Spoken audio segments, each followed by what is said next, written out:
we're debating about whether the flag is covered under the First Amendment. I think it's pretty clear that as much as like Christian values is what the United States is based on, that you can't make legislation about like that. You can legislate. You can't legislate morality. Yeah, states did. When the country was far more Christian than it is now, they had blasphemy. And I think you can legislate morality. I think it's fine. I don't all think legislation. That, well, that, I mean, that, yeah, I think you can legislate anything that you start. If you start legislating morality, people are going to say, "Well, that's legislating religion." That's the argument they're going to use. All laws are morality. Then no more murder laws, no more theft laws. No more, those are all moral laws and guidelines which are taken from Christian ethics. This idea, marriage laws. Well, yeah. First of all, we can legislate morality. We do, and we should. And protecting. That's exactly what the left has been doing. Yeah, good. The thing is like, I know that they're doing that. It's good that we're finally fighting back. And it works for them to a It's large good. degree. We can take their tactics and use them back. I'm sorry the leftists can't burn our flags anymore. That's terrible. But I'll go die for the right to do it. That's stupid. That's always been stupid. And guess what? The argument that I'm making. It doesn't work. It doesn't It's not work. the argument that I'm making. Well, what's at the all. argument? The argument that I'm making is you can't have, because of the First Amendment, you can't say, okay, we're going to legislate these religious tenets. Now, I understand the left actually has a religion when it comes to a lot of their ideology, and it actually behaves as a religion, and so they actually have the 10th Amendment. The 10th Amendment says that if the United States government can't do it, the states prospectively can. The United States government can't make a law that says there's national religion. That's it. I strongly feel like that will be. Almost all of our states had a religion. Listen, I strongly feel like that will go to the Supreme Court, and the supremacy clause will kick in, and they'll say you can't do that. You know what? A lot of people made that same argument about Roe v. Wade. It'll go to the Supreme Court and it'll die, and it didn't. And you know what? They might repeal Obergefell. That's going to be great too. Yeah, but those are different. The whole merit there is precedents, going to be though. religious too. Those are different precedents. The precedent that the Obergefell, I'm not even sure what precedent was for Obergefell, but the idea that you can pass a law that would in some way violate the First Amendment, they're gonna throw. Look, if a state decides they want to, then they can go ahead and try it and see what the Supreme Court says. There's already been precedent in the Supreme Court for this being called a Christian nation. Right? It was, what was it, Lovejoy? Or I don't remember what the case was, but he literally said it's a Christian nation. If they want to if someone wants to try it and go to the Supreme Court, then fine. Someone can try it, fine. I strongly believe the court will say, no, under the First Amendment, falls under the 10th, you cannot pass. I think if you make the argument it falls under the 10th Amendment, that you can do some legislative things. Well, like I said, I think that they would say the Supremacy Clause says that the First Amendment is supreme. I do think what we're arguing about here is a little bit past each other because of what Tate said earlier, right?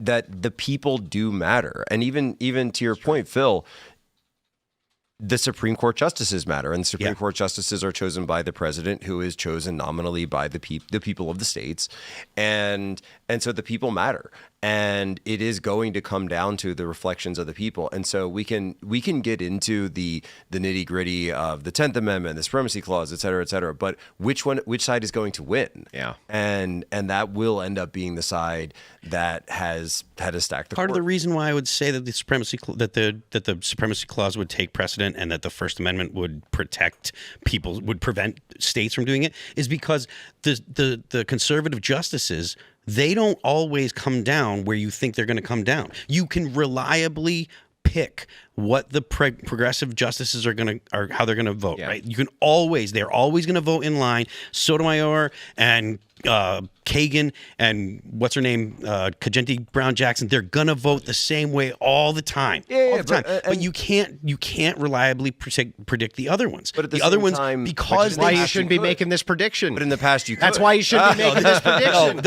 This is why you should. This is why you should be making the prediction, because they're not reliably conservative or not reliable.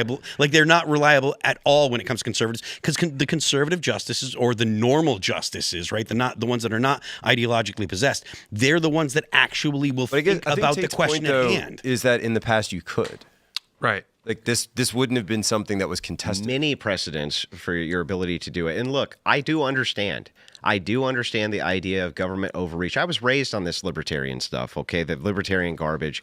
Hey, if we overreach, they're going to use it against us. They don't give a shit. They use everything against us anyway. I just agreed with that point earlier tonight. Libertarians are terrible. I don't think there's a libertarian in this room. Yeah, so I literally just agreed with that point earlier tonight. So I just say, like, no, it's a powerful symbol. And it needs to be protected. And I would like to see these people dragged off the street when they burn it. And I'd like to see their asses thrown in jail as an example for everybody else. That's what I want to see. And this is how I feel about the people who did Operation Warp Speed and burning down cities during the riots. That was the most demoralizing thing. And a lot of those people were let out of prisons by Kamala Harris's staff and the bail money they were donating to Absolutely. Them. Yeah, no J6ers in prison, those guys in prison. Yeah, absolutely. Hey, that's I want to do a segue at one point, but I think the symbol argument and the effect that it has on people, especially as a dad, if you take your kids to Washington, D.C., and you come in and you want to go to a museum or something,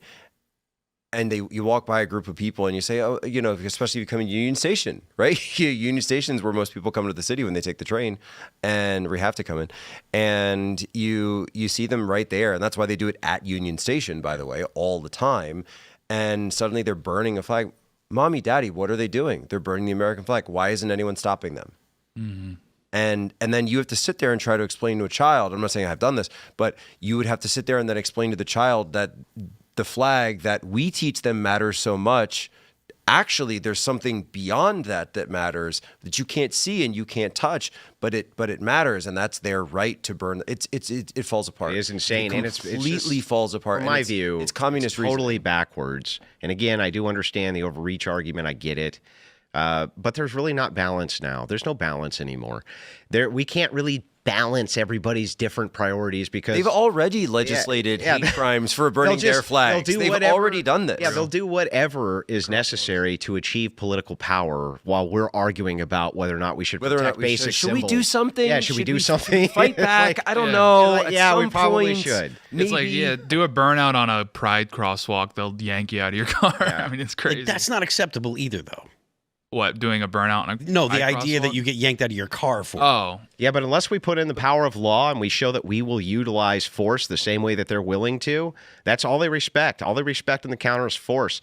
That's why they put their finger in your face, say, I'm not touching you, but you can't do anything about it until you smack them in the mouth. That's how it works. And by the way, just last point on this, and we do have to segue, but there are plenty of countries around the world, including Western Europe, where there are flag burning laws. This isn't some like crazy tyrannical thing, super draconian law. Super, no one's ever said this before. I mean, you could pull up the list, and then people have in the comments. Just it's country after country after country do actually criminalize this. But just because they do it, is that okay to do it here?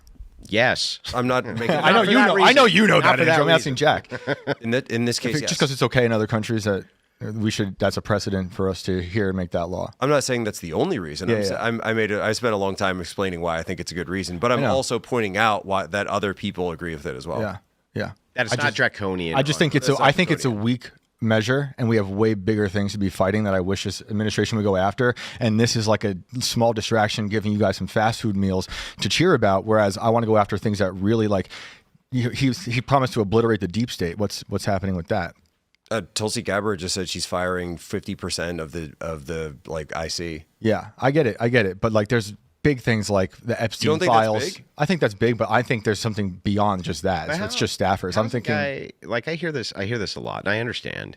Trump's supposed to be going after the deep state and these. Well, he campaigned on it. Yeah, and these, and there always could these be 100-year things. positions. Like, we only have so much time. We only have so much time. Every single time this guy drafts legislation about anything, anytime he makes an executive order about anything, even small, to try to make some kind of change, it's his own side.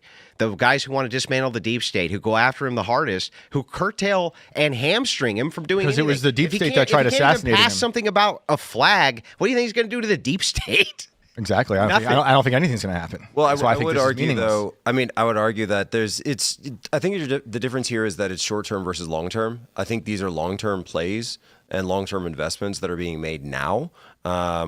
Flag burning, crime is both short term and long term. Mm-hmm. But you're also pointing out that some things that, hey, we'd like to see some movement here, and here. And midterms are on the horizon. Midterms are certainly on the horizon. Don't know what's going to happen in 2028.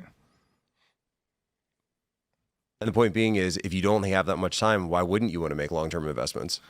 Yeah, I do want to make long-term investments, but I hope we're actually making them in terms of these big plays. I think protecting the flag and setting the course of the nation for children is really important. Okay, I want to protect the children. I don't think the flag does it. I think all of it was important. The two genders via executive order. I think that was important. That's a long-term investment that you're talking 100%. about. Thanks for checking out this clip from Timcast IRL. Make sure to watch the show live Monday through Friday at 8 p.m. Subscribe to this channel, and we will see you all there.